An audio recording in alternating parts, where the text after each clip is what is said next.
I'm on a mountain road in Hunan Province, China. Pretty remote out here. And a couple of weeks ago, or maybe last week, we had an ice storm. Took down a lot of trees in the region. And so a lot of the roads are still in pretty bad shape. I've been cruising around on the back roads out here where there's very little traffic. It's a lot safer to drive in China where there's less cars because people are terrible drivers out here. Very dangerous. And my cousin, or I should say my brother-in-law's cousin, loaned me his very nice motorcycle. Now for China, this would be an exceptionally large motorcycle. You know, I really don't know what the displacement on this thing is, but I'm going to guess and say somewhere around 250 to 450. It says it's a V4 and it's got 4 pipes, but it feels like a 200 or even a 250. It has very little power. It cruises probably top speed. When you're going 60 miles an hour or 100 kilometers an hour, it feels like that's about the limit on the bike. But it has an amazing array of features like disc brakes, cruise control, turn signals, bags, you know, you name it. It's a pretty comfortable ride, actually. It's a fairly small bike when you sit on it. You know, you can't really stretch out. My feet are like, my knees are you know, up in my chest when I'm sitting on it. But, you know, for around here, this is just an amazing machine. When I'm driving down the street, everybody's looking at this white guy on this very cool black cruiser.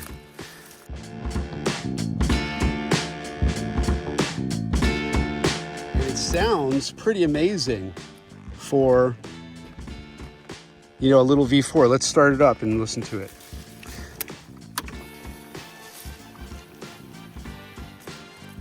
Cool halogen and LED headlights. It's got self-adjusting rear suspension.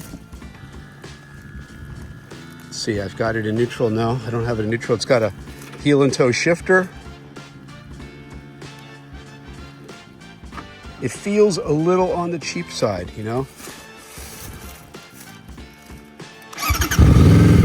How about that?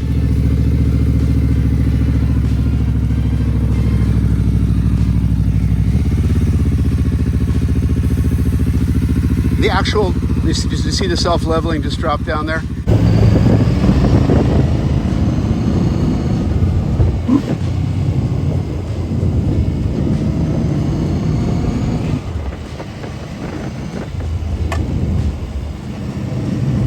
It's very common in Chinese rural areas for the families to bury their family members or individuals on the side of the road. You can see up there on the left, there's a small grave site with a few graves in it.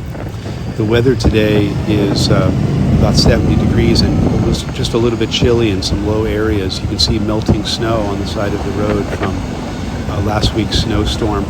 And other than the lack of guardrails, I am being very careful to mind the edges of the road here, by the way. I don't want to end up in a rice paddy or a vegetable garden. Other than the lack of guardrails, the road style and the architectural style is extremely similar to the roads that I rode in Pennsylvania where I grew up. And the quality of the road is exceptionally good. Now this is way out in the countryside and it's a very rural area. And I definitely prefer riding in areas like this in China because there's very few other cars, just maybe a moped or two. And other than the lack of guardrails, as you can see there, it's a very beautiful place to ride.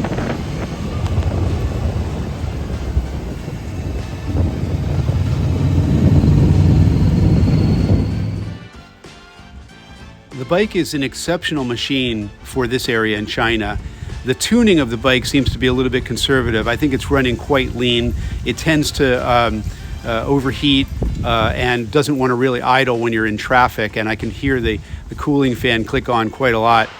I tripped on the rock right there.